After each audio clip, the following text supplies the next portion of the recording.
Monday Night Pigskin presented by MTD Products and Shelby. And can you believe how fast the regular season goes by? It's already in the books. The storylines are all written. The chapters are down, set in stone. We know who the conference champions are. We're starting to see the playoff picture come a little bit clearer. We got our resident Travis Lenardi over here getting everything all broke down for you. So we're going to hopefully have some matchups that we can unveil for you tonight on the show.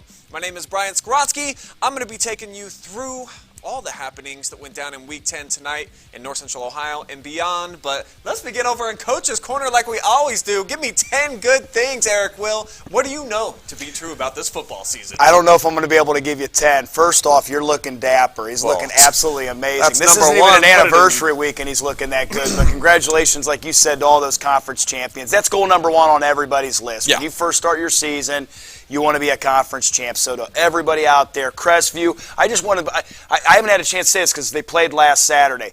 Calming everybody down in here. That's right. Daddy Eric called this. We give it up. Okay, you're right. I called that. All hail. I wanted. I'll be honest with you. I was even surprised it was even as close as 28-7 because Crestview absolutely dominated that game. They did. And I think they're going to continue that into the playoffs. They were kind of playing nice with Mapleton tonight, I think. But anyways, congratulations to Crestview, to Shelby, to Cary, Highland and East Knox both. Great job. West Holmes, congratulations on your outright championship. So just a lot of great football being played at the top end. And then I've got to say this, Brian, if you only have 2 or 3 wins and you made it into the playoffs, congratulations. This is your one-up. We're going to stay with our Mario theme here. You know, you got your one-up slot, but you probably shouldn't be in the playoffs if you only have 2 or 3 wins. That's just ugly business. But anyways, Brian, this season's been phenomenal because for the most part, we've been able to get all these games in, even with all of the COVID concerns that we had coming in. It's just great to see most teams getting their 10 weeks in. Competition's been great. We've seen some teams, shooting up. Some are kind of trending down. But anyways, I think one of the hottest teams right now, as far as one of my takes here, is Mansfield Senior. I really like where they're at. I think they are a legit threat to get out of their region. I like for them and West Holmes to play it out, and I might even like Mansfield in that game because I thought Mansfield kind of gave that one away week 4, just my opinion.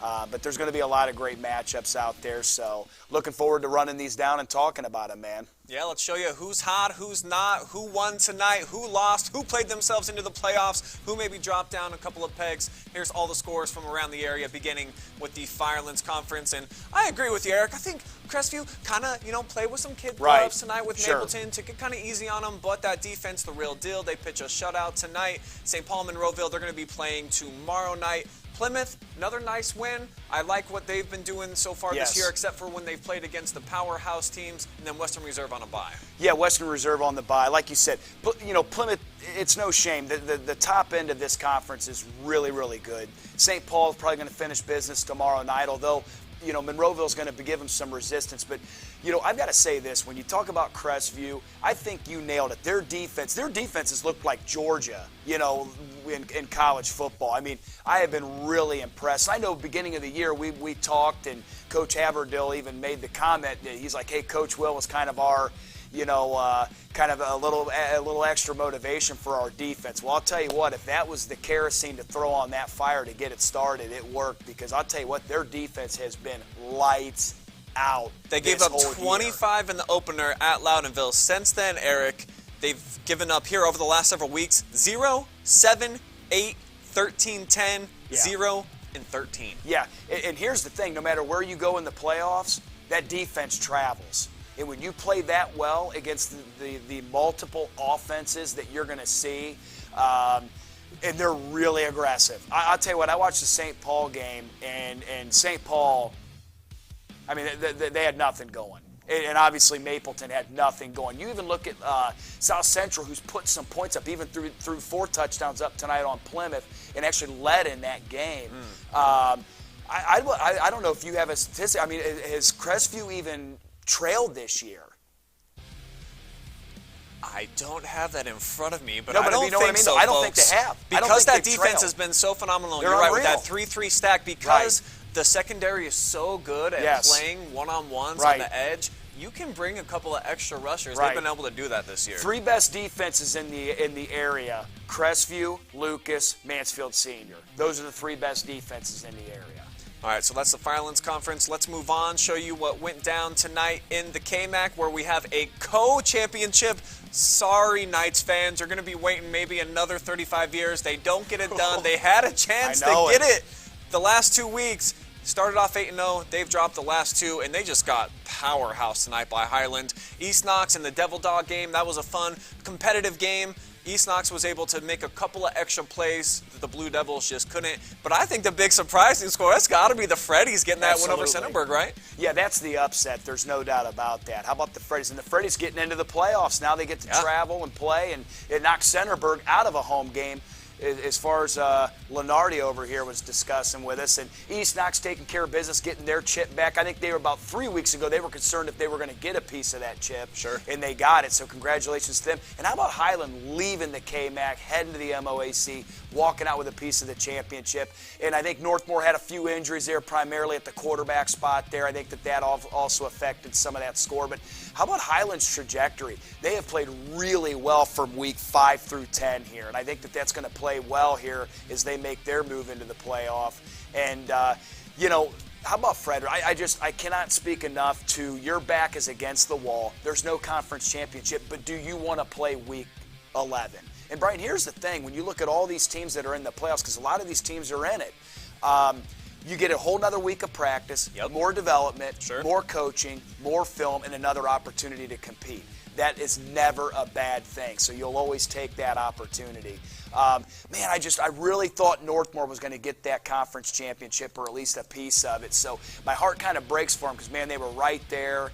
And then, something that's kind of uncontrollable when you have injuries. And people say, injuries are a part of the game. You got to play through that. Well, I mean, that's true. You have to. But man, when you lose a position as important as quarterback, you don't just rebound and throw somebody out there and expect the same results. So Highland and East Knox both get a share of the KMAC. All right, let's flip it, show you some more scores from around the area in the MOAC, where, how about Shelby, man?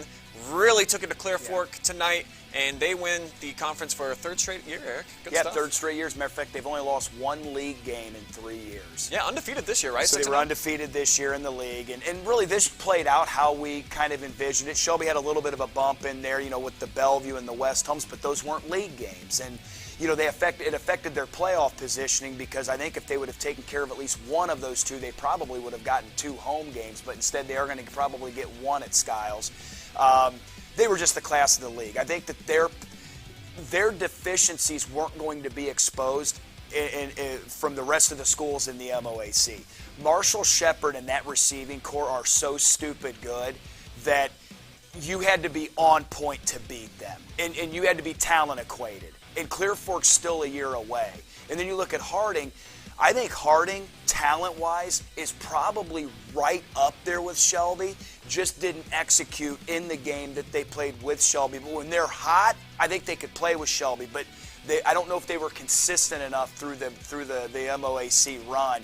And then Galleon kind of laying an egg today, quite frankly. I mean, that's just, to get beat 26-12 like that. And the crazy thing is, that puts Pleasant in the playoffs with 2 wins. Yeah. How do we know that there's too many teams in the playoffs? Yeah. Prime example A. Brian, I'm telling you, man, I don't know who they're playing, but God help them. I'm just telling you, I can't imagine where they're going to be traveling for week 11. And Galleon's in as well, so they've got to kind of, lick some wounds here and get going as well. And then, how about Lucas, man?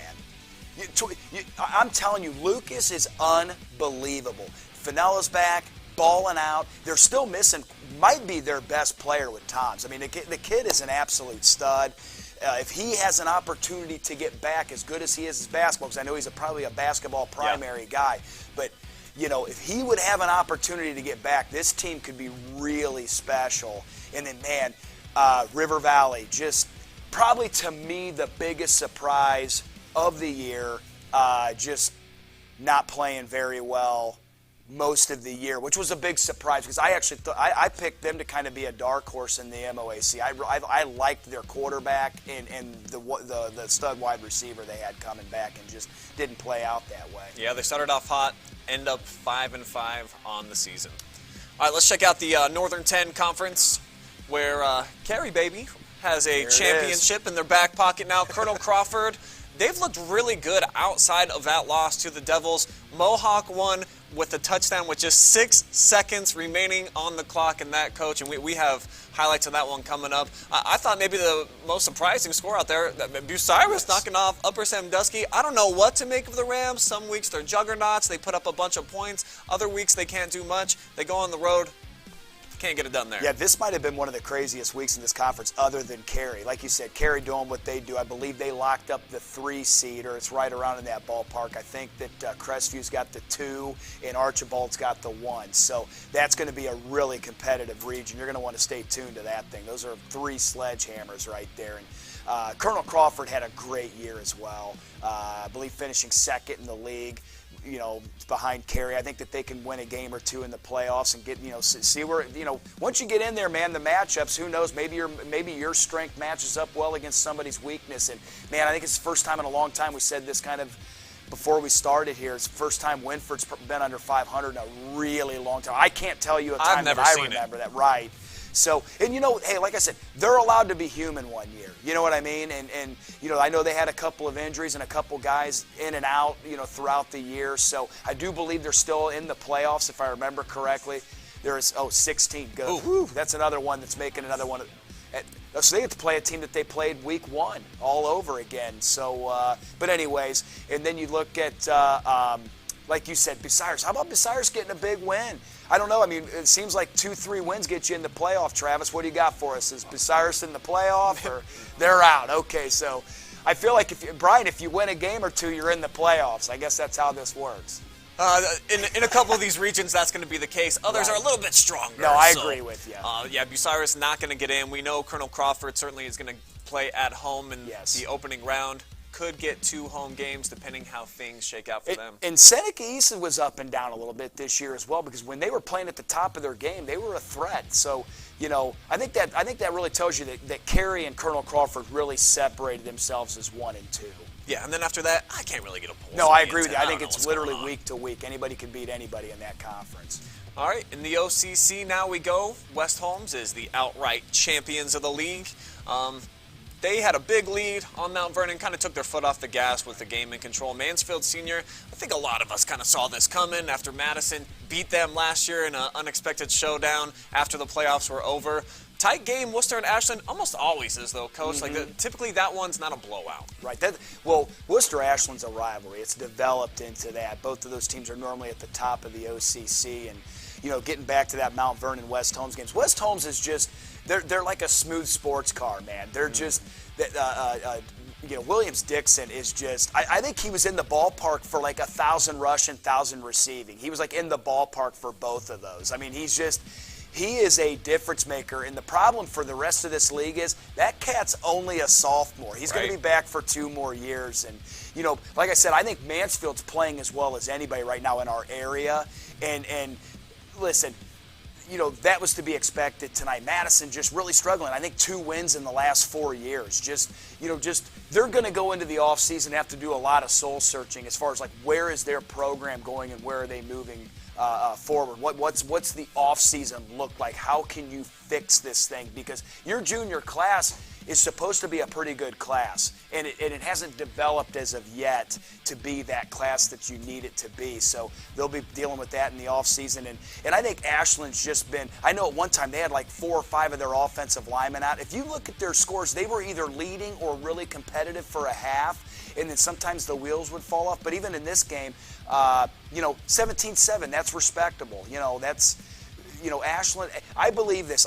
When I first got the job, even 5, 6, 7 years ago at Shelby, I said that Ashland job might be the best job in the area because it's a good-sized school. It has tradition. There's a lot of athletes. You have good size, and you have all the makings to be a successful program. So I think Coach Cedar will bounce that group back. I think that they'll have a really successful offseason. They'll be fine. And then, Lexington, man, I think Coach Gerhardt's got to be up for Coach of the Year. I think he's got to be in the ballpark. I mean, they won 4 games, I believe. Probably could have won 2 more. I think they're in the playoffs. Is this correct? Yeah, they're in the playoffs. They played themselves in with the win and could be playing Mansfield Senior in that first round. And here's the thing. People don't realize this. I called the Mansfield Senior Lex game, and Lexington really actually made them uncomfortable in the fourth quarter. I'm telling you, they had the ball going down with a chance to cut it to 1 possession in the fourth quarter. So, not calling any kind of an upset here if that would happen to take place, but Lexington much improved. Coach Gerhardt putting his culture into that program, and it's showing. Well, that's it, Coach. 10 weeks, they fly by fast, man. A lot of teams obviously get into the playoffs everywhere, but I think we got some good ones. We do. Let me ask you this because I know we're going to switch. Like, who do you like? Because you and I, this is without these guys. They can hear this. Just block them out. Block them out. Just us, Eric. So right now, give me a team or two that you're looking for that you believe can make a pretty good push in the playoffs. Yeah, I think Crestview's the best small school that I've seen this year. But they're 1A right next to 1B, Lucas Cubs. Right. Those are the 2 schools that I have the most stock that if I had to put my own hard-earned dollars on, I'm going to put money on them to get to a regional championship. And then Mansfield Senior 2, I like a lot of the matchups in there that they can potentially get. Agreed. Could play at home for the first 2 rounds. The Tigers they're nasty, man. They got 3 Bradleys on the team. I think that's a recipe for success. And Brock Hill's balling out lately. He's good. He's playing a lot better. He's more consistent. He's more on point. That team from week 1 to now is as improved as anybody as well. I agree with you. And their defense is nasty. Real deal. Nasty. Yeah. But anyways, I'm excited, man. Can't wait. All right, Eric. Appreciate you always chiming in every single week. You guys chime in as well out there on our social media accounts, and you let us know what the best play was that you saw every single week, as well as the top individual performance. We will have your Friday Night Phenom and top play winner from Week 9 coming up on the other side of this break.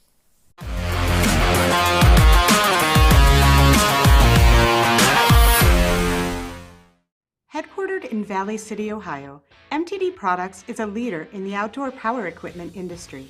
We create products that help consumers build memories. Whether it's inspiring people to care for a public garden or enjoy their backyard with family and friends, community is at the heart of what we do at MTD Products. We're looking for people who want to be a part of our future and who are dedicated to cutting-edge product innovation and outstanding customer service. We'll provide you with the necessary tools for success in your career at MTD and help inspire people to care for and enjoy the outdoors around the world.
to the Friday Night Pigskin presented by MTD Products in Shelby. We have a lot of highlights to get to, but before we do, first, let's unveil the Week 9 winners, beginning with the Friday Night Phenom.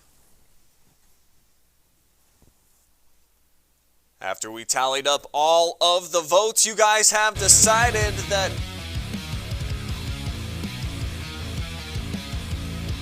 our winner is not this. I don't think that's the clip, right? Do we have the right clip? Let's go top play first.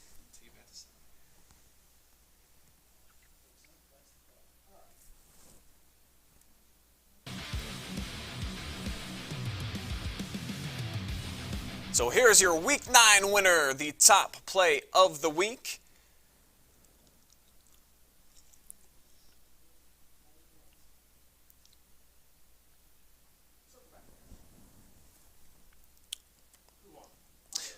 All right, let's just jump into our highlights, folks, and let's begin with one of the great rivalries that I think we have in the area.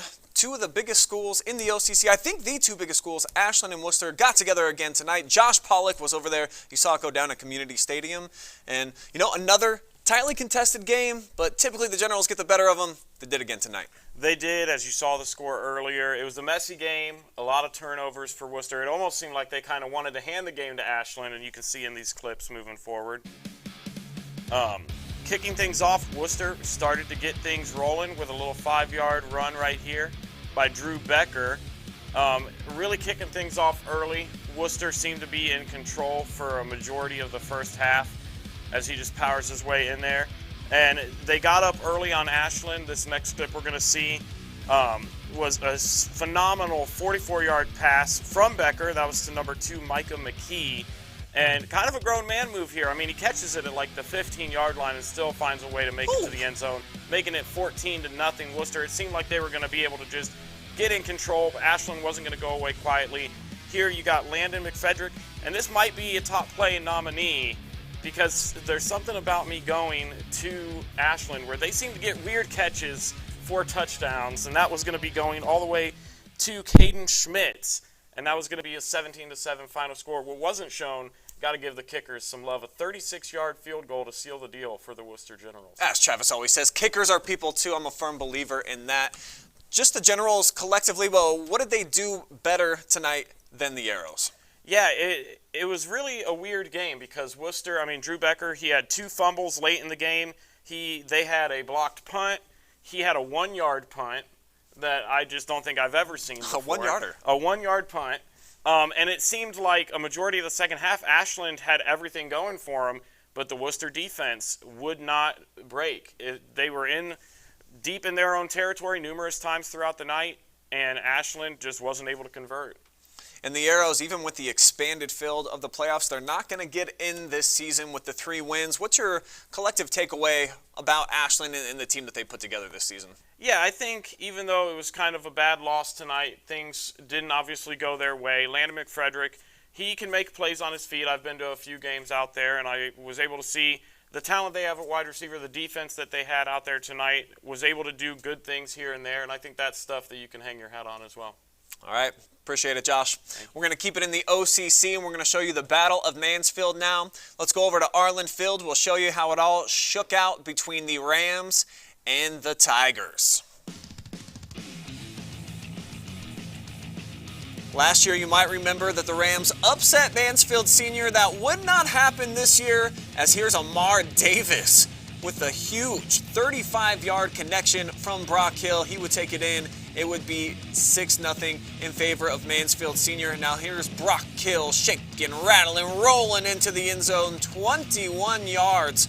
That's late in the first. It would be 14-0 in favor of the Tigers. How about let's make it 21-zip now after you see Hill doing some Houdini-like moves in the pocket. He unloads it to Mills, who's going to take it in from 17 yards away. The route on, and we're still early in the second quarter, as here's Hill again getting it done, throwing it to Petty out of the backfield. 28-zip in favor of TY. This right here would make it 35-0. Miles Bradley up over the top, the back of the defender in the end zone. So they put in some of the backups. Here's Duke Reese throwing it to Little in the end zone for a 42-0 advantage. The Rams would get on the board though. Brooks, the only score of the night for Madison, as Reese putting the icing on the cake. 49-6. Mansfield Senior rolls. Tigers, of course, we know are going to be in the playoffs, be the number 4 seed in Division III, Region 10, and we can confirm with Travis Barty, they're going to get to play Lexington. So we're going to have an OCC Richland County showdown when the playoffs roll out next week. Exciting stuff. All right, let's go into K-MAC action now, where Andy Jardy was over at the Castle, and they were trying to wrap up their first elusive league title in so many years. It's been so many years. I wasn't even alive the last time they won it, Andy, and they're still waiting. Well, I certainly wasn't alive then, if you weren't alive either, Brian. But, yeah, a great game. What on paper was supposed to be a great game tonight. 2 teams fighting for a K-MAC championship. And a game that we thought was going to be a ground and pound game, who would ever hold the ball longest would win. That was not the case tonight. We got an absolute blowout over in the Castle. Let's take a look at those highlights for you right now, and we've got the play of the year for you eventually here. Oh, I haven't seen this yet. I haven't shown I've heard it to all the you yet. hoops and the hollers. Yep. Can't wait to finally see it. Yeah, I will. You will be pleasantly surprised because it was jaw-dropping. It was incredible. Can't wait to show it to you guys here. But we'll start things off as always in the first quarter. Cooper Merkling, look at this 30-yard touchdown pass to get things going. Highland's coming out throwing the football. What are we seeing tonight? Jay Melchiori. There's his touchdown. Now here's the catch of the year. Are you kidding me? Travis on the call, OBJ Jr. on this. I mean, what are we doing here? This is insane. A one-handed grab makes it 14-0. He's excited. Why wouldn't you be? Great Scots are rolling. And I know it's the Fighting Scots, but I'm calling them the Great Scots. I got you. And there's a only touchdown of the night for Northmore. Marcus Cortez, a 13-yard touchdown pass to Trent Ramos.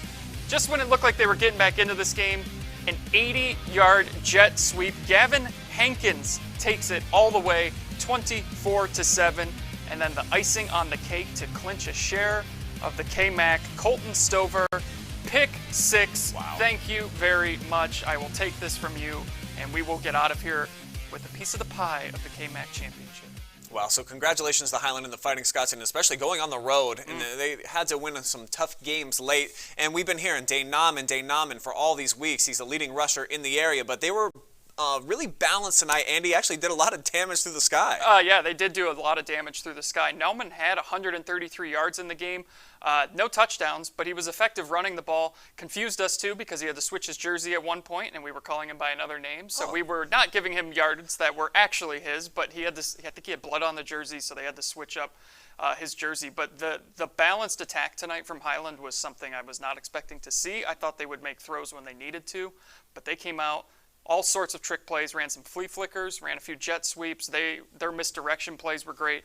They really did whatever they wanted to tonight. Yeah, it sounds like they had a great approach and attack coming into the game and pulled out, a few tricks to get the win at Northmore, who losers of 2 in a row now heading into the tournament. What's your take on what they can do in the postseason? Well, it all depends on the health of Marcus Cortez. He got injured in this game, took a hit from behind, maybe hit his head on the turf a little hard. He did not come back into the game. So if he's back, they still have a chance to get out of their region there and make a couple wins into the postseason. But if he's not healthy, that's going to be a real problem because no one else on the roster coming into tonight has thrown a pass on the season. So the kid that came in, the freshman, threw 2 passes tonight. Both of them were interceptions. So it's going to be trouble if Marcus Cortez is not healthy. All right, I'm going to throw a hot pass at you, Andy. You take it or leave it. Tell me what you think about this question. Highland or Northmore, who do you have higher expectations for in the postseason? After tonight, Highland, absolutely. I would have, going into tonight, before the game, I would have said Northmore. I thought Northmore was going to win convincingly tonight, and it just wasn't their night. They couldn't get anything going. I am all about the Highland Fighting Scots. Oh, well, the Fighting Scots get a piece of the K-MAC championship tonight. So did the East Knox Bulldogs. They had to win at Danville to do it in the Devil Dog game. Let's show you how they were able to get it done. We're going to begin the highlight, and this is following a Blue Devil touchdown drive to open up the game. Cole DeLauder would even the score with a short TD run of his own at 7-7, and now the super soft enjoyed Pater so much he wanted to go taste it again. There he is, back into the end zone. It's 14-7. Dogs take the lead for good. The biggest play of the night, though, is coming up. It's the final play before halftime. You're going to see Max Payne, the quarterback for the Devils, rolling left, short on time. He's either got to get out of bounds or throw it away or something. Instead, he dives for the pylon. He's not going to get in, folks. Time would expire, so it would be 14-7 at the half when Danville thought they were about to tie it up. Nah. Instead, second half, DeLauder shakes, rattles, gets Ghost into the end zone for his third score of the game. Danville would never quit. Payne in the fourth quarter would have a touchdown run to match the DeLauder score, but just too many weapons for the Dogs. Here's Shane Knepp putting the cherry on a 35-21 East Knox victory to clinch a share of the league title. And hey, K-Mac Trav is joining me. What better voice to weigh in on this? So the two champions of the league, from what we thought heading into week 8 to what we know now, where it's East Knox and Highland sharing the two big pieces of the pie. Just give me some of your inner thoughts. Well, Highland's going to be in. It's still determined if they're going to get a home game, but it's looking really good for them. As for East Knox, congratulations. You're going to get 2 games. Woo! You're going to get 2 home games at Chet Looney Stadium. As for Danville, it's sit and wait time. Because if they need one of Connaughton Valley, Eastern, or Southern to lose to get into the playoffs. If those 3 teams win tomorrow, then that knocks Danville out to number 17. So Danville still needs a little help to get out. All right, and we still have one more from the K-Mac, so let's go ahead and roll those moving pictures. How about the Freddie Berg Showdown? They got a brand new trophy out there. Very nice that they trophy, unrolled too. tonight. That was really cool.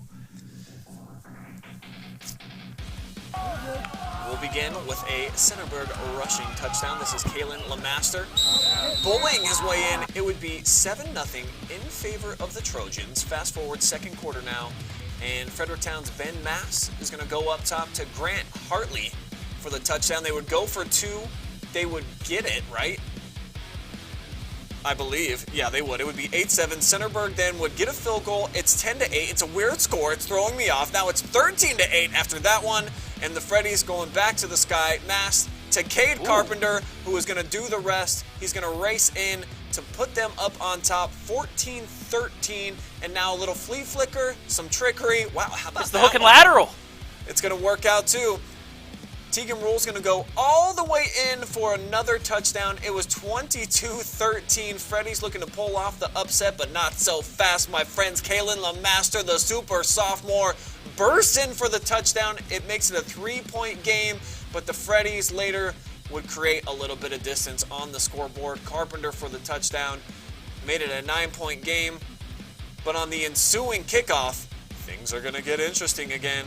It's Kalen Lamaster again. He's had such a huge second half of the season. He's going to take it all the way back, 28-25.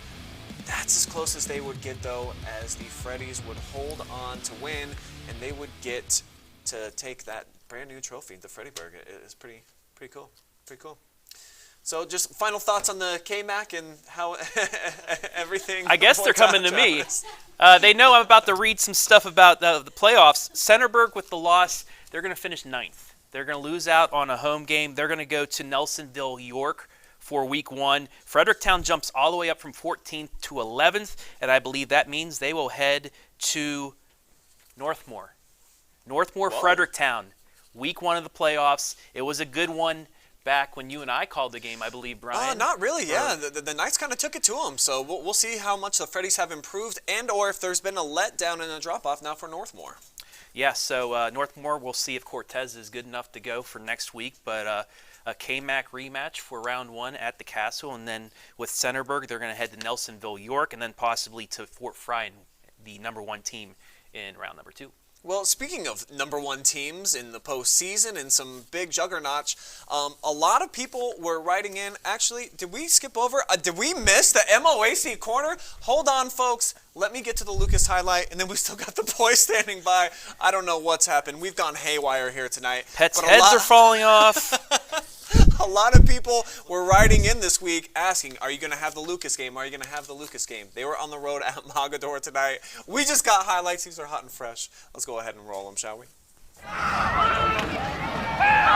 We're going to begin with Andrew Smolin to Andrew Finello. 10-yard touchdown pass here. It's 7-0 Cubs, and man, how important is number 25 to what they want to do? So glad that they have him back. 9 seconds left in the half now. Aiden Color, a 50-yard field goal attempt, and it's going to get blocked. So erase the drama. I thought maybe, he was going to I was getting excited there for a second, but it's all right. This is with 8:52 left in the third now. Zane Finley even got the shaking face off mask. a defender, losing his lid, but he doesn't care. Sparkplug. He will not be denied. Getting the touchdown. I think he's pretty excited about it. Let's go. Good stuff right there. Late in the third, Mogador driving, looking to get back within a score. A little bit of trickery, and it's going to be picked off in the end zone. Corbin Toms with the INT, and a huge one at that. Late in the game now, 4:45 left. Lucas is going to fumble. Mogador recovers, but it wouldn't matter. The Cubs will go on to win 14-0 on the road. After a long wait, how about we throw it over to the Moab corner where our two guys, G-Man and Storm. Thought I was going to have to flip a desk or something to get myself on camera. I was getting a little worried I wasn't going to get my airtime. I did my mullet all fancy and everything just to be on the show. I thought I wasn't going to get my airtime. But you know what, Garrett? They say save the best for last, so you know what? I'll let you go first on this one. Yeah, Storm, I had a real treat over there at Marion Pleasant. Let's go and roll them highlights. Let's see what happened as we had two teams below 500 going at it today to see if they could get and improve on some wins.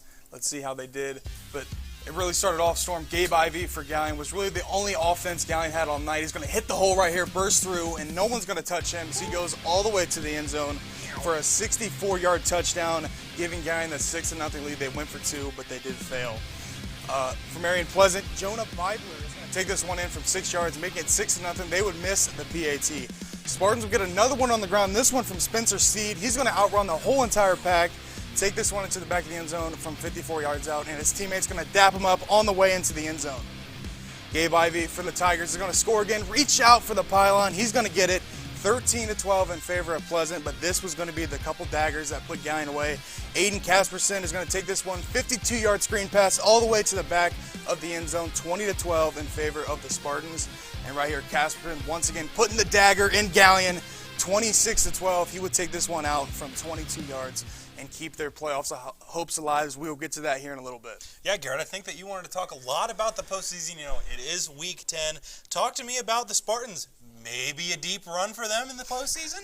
I don't know, Storm. That's being a little optimistic. They're going to have a tough matchup, but they are in the playoffs. They are the 15th seed, I believe. I learned that from Joe Lenardi himself, Mr. Travis. They only have 2 wins on the season, so it's going to be an uphill battle. I believe they're going to be traveling to Elyria Catholic, who is 8-2, and Marion Pleasant is 2-8. So obviously a little flip-flop of schedule. They're going to need a lot of help if they get a big win on the road. Maybe the Cinderella story of the decade, but how about another Cinderella story? Where do you think Gallion fits in to this big playoff puzzle? Yeah, Storm, another team that is struggling. Gallion is going to get in. They're going to be the 15th seed. Get that one confirmed from Travis. They're going to be at Clyde. That is final.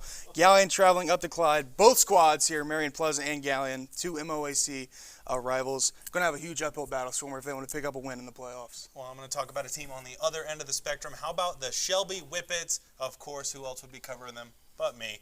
Let's go ahead and just not waste any time, get right into those moving pictures. And who else but Marshall Shepard starting us off with this 2-yard scamper into the end zone. Devin Freeman next up with a scamper of his own, this time from 6 yards out, tying us at 7. Marshall this time doing it with his legs again, 3-yard QB draw for the score. Deja vu on this one as Shepard runs it for a long 1-yard touchdown run. Now Victor Skoog leaving his mark on this game with a 2-yard run of his own for a score. Shepard now getting it done through the air, touch pass to his partner in crime, Blaine Bowman, for the 15-yard score. Deja vu on this one as Shepard finds Andre Hill through the air for a 15-yard pitch and catch. And then Victor Skoog, 3-step drop back, stays in the pocket, heaves this one right into the breadbasket of Devin Freeman, for a 47-yard touchdown. And lastly, Marshall Shepard, deja vu, 1-yard run, bringing us to the score of 49-19 in favor of the Whippets. Shelby responding after a few couple losses here this season, undefeated in the MOAC, but Storm, we're used to seeing Marshall Shepard get it done through the air. Tonight he got it done on land. Yeah, how about this? 110 rushing yards, Garrett, and 4 touchdowns on the ground. Wait, stop the presses. That's not it. He's not done stuff in the stat sheet. 300 244 yards in the air with 3 additional touchdowns. And you want to know what the worst crime of all is? Probably still not going to win Phenom, but that's a conversation for a different day. Well, Storm, you mentioned 3 a lot in there, and now Shelby, back-to-back MOAC champion. Storm, how are they getting it done over there at Skiles? Well, let me ask you this, Garrett. What do the 1998 Chicago Bulls, the 2002 LA Lakers, and the 2021 Shelby Whippets have in common? 3P! Back-to-back Shelby Whippets, MOAC champions for the first time, and I believe it was 50-some-odd years that feat would be accomplished by the Whippets. Well, Storm, your Whippets are getting into postseason play. What's going to be the run for them if they want to make a run in the playoffs? Well, Shelby sitting at the seventh seed. They didn't jump up that 7th seed still? There's a little confusion with this because there's some games still left. There's 4 teams that could be playing each other. You have Shelby, Clear Fork, Lutheran West, and Perkins. As of right now, Shelby, if they're the 7, they will play Clear Fork again at Skiles next week. However, Lutheran West and Perkins, there's a couple games that are going on tomorrow for bonus points. It may be where Clear Fork either plays Lutheran West or Perkins and Shelby plays the other team. So between those 4 teams, it's not set in stone. So you got to tune in on Sunday when Brian and I break down the brackets when they're official. But right now, there's a possibility we might have back-to-back weeks of Shelby Clear Fork at Skiles Field too. What would we do without this guy? I don't know, because on my notes I had that Shelby was the 7th seed and that Clear Fork was the 10th seed. So I'm glad that Travis Berardi, we are not worthy. Thank you very much, Big League, for saving us there. But, finally got our screen time, Garrett, but I think that's going to do it over here at the MOAC corner. Brian, why don't you finish it up for us? Man, it was so... But actually, I just want a little bit more, Storm. Since you saw these 2 teams in person tonight do round 1, Shelby versus Clear Fork, can you envision a scenario where when they meet again, if they do, the Clear Fork could turn the tables, actually knock them off?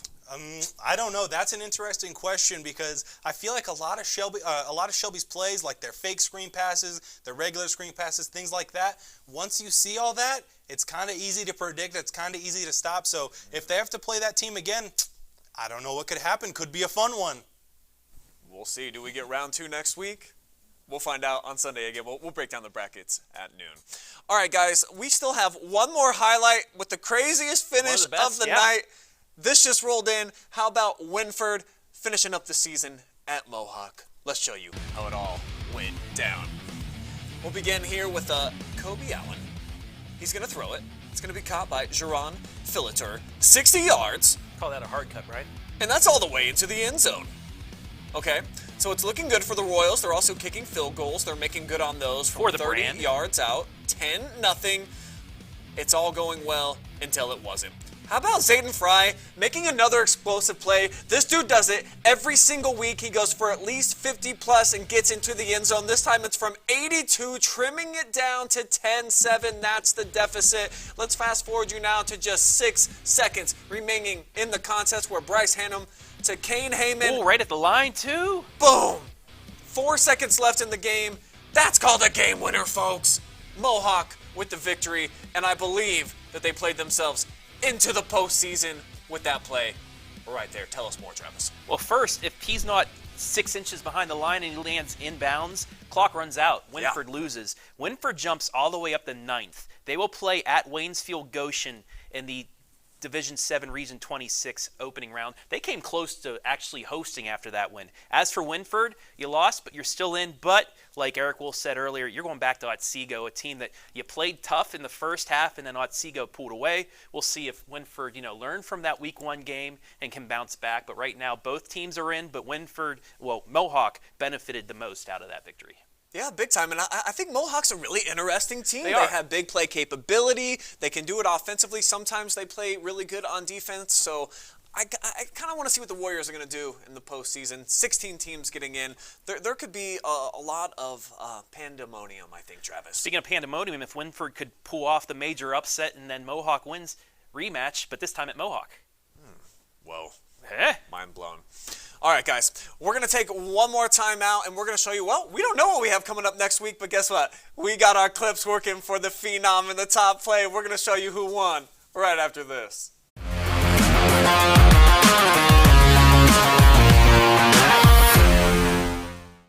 Headquartered in Valley City, Ohio, MTD Products is a leader in the outdoor power equipment industry.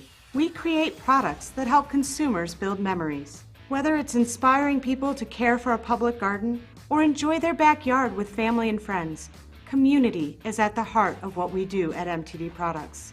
We are looking for people who want to be a part of our future and who are dedicated to cutting-edge product innovation and outstanding customer service. We'll provide you with the necessary tools for success in your career at MTD and help inspire people to care for and enjoy the outdoors around the world.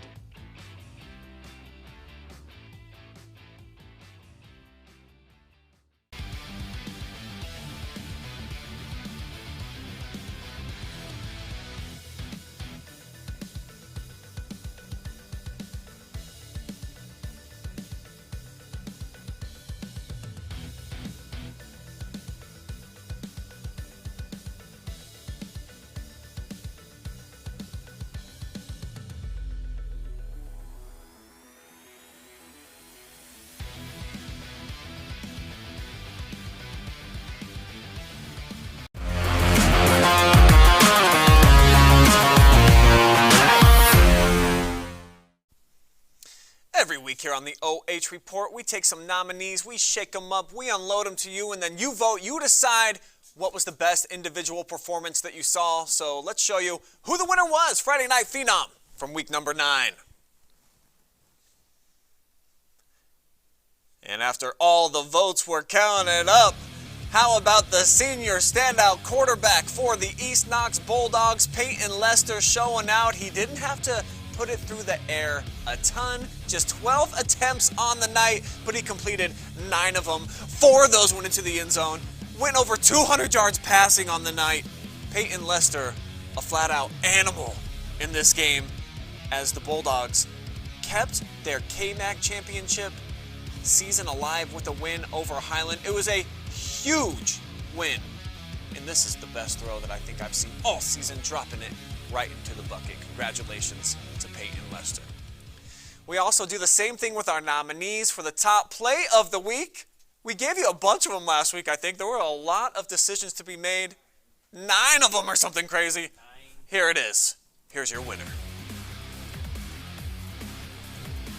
And no surprise that, guess what? Trojan Nation showed up and voted once again. Tyler Johnson, 69 yards, ripping through the Northmore defense, skirt all the way into the end zone. A huge run for Centerburg and Tyler Johnson. Let's see it one more time. It was so good. How about Centerburg winning again? They've got the best fan base I think the OH Report has. At me if you guys think that I'm wrong, but they seem to win every single week. I think Centerburg and East Knox won. So KMAC, the love, it's real. All right, guys. Next week, the playoff brackets aren't out yet, but this is the game that I know for sure that we're going to be doing. How about the Elm Street Cougars going against the Dairy Evil Clowns? This is going to be Dairy Evil. Dairy Evil. Oh, I see what they're doing there. Yeah. I see what they're doing. All right, they're going to be going toe-to-toe next Friday on the 29th. I don't know where this is going to be played. Maybe right here at the OH Report Studios. So Storm starting quarterback. check it out. Yeah, Storm's starting QB for the Dairy Evil Go for Clowns. the Phenom. There he lost. Thanks, thank you. All right, guys. Man, what a show it's been. What a 10 weeks it's been here of the high school football season. But guess what? There's more. Lots of teams getting into the playoffs, and we're going to find out specifically who's going to be playing who on Saturday night. We'll have that all locked in. And then on Sunday afternoon, myself and then Travis Berardi, we're going to break it down for you at noon. Travis, what's some of the highlights that I think folks can expect to see on the OH Report then? Well, Brian, there's a possibility in round 1. I already said a couple matchups. Mansfield Senior, Lexington, it's looking like that. Fredericktown, Northmore. But then we'll break down some possible round 2 matchups. Crestview fans, look out for something like that. Lucas fans also, there might be a round 1 matchup against some Firelands conference opponents. So a lot of local games coming up possibly next Saturday night. And then Friday, you got that Mansfield Senior Lexington rematch, which should be a good one by the way Lexington's been playing. All right, so you can check that out at noon right here on the OH Report on Sunday. But for now, let's just go ahead and put Week 10 to bed, and we'll say good night to you folks. Last word from the guys over here. Maybe it'll just be dance moves.